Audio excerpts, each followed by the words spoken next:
இந்த மூஞ்சிய டிவியில பாக்குறதே பெருசு, பார்க்க நரமா இருந்துன்னு நக்கலை பத்தியா. எதிர்பார்ப்பு இல்லாமல் பிறருக்கு உதவும் குணம் படைத்தவர் பாலா. தன்னடக்கம், மரியாதை, மனிதர்களை மனிதனாக மதிக்கும் குணம், இந்த தகுதியே பாலா ஹீரோவாவதற்கு பெரிய பலம்.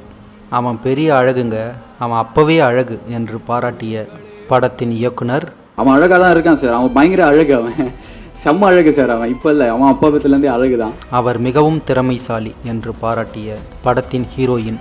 மொத்தத்தில் பாலா ஒரு குட் பர்ஃபார்மர் என ஹீரோயின் பாராட்டினார். சத்தியமா Bala is a very good performer. அப்படி ஒருத்தரோட பண்ணறதுல எனக்கு பெருமையாக தான் இருந்துச்சு. சம்பாதிக்கும் பணத்தை, பெரும்பாலானவற்றை மற்றவர்களுக்கு உதவும் நற்குணத்தை பெற்றவர் பாலா. என்னை பொறுத்தவரையும் நான் ஹாப்பியாக இருக்கேன், சந்தோஷமாக இருக்கேன் கடவுளோட இதில். ஸோ நம்மளால் முடிஞ்சது எனக்கு என்ன போதுன்னா, நான் ஓப்பனாக சொல்கிறேன், இந்த மாதிரி ஹெல்ப் பண்ணுறது எனக்கு ஒரு போதை. அதனால் 4 பேர் சந்தோஷமாக இருக்காங்களா, அதான் எனக்கு போதை. ஒருவர் கஷ்டம் என்று சொல்லிவிட்டால் அவர்களுக்கு ஓடிப்போய் உதவும் குணம் படைத்த பாலா அவர்கள் ஹீரோவாக அறிமுகமாகும் படம்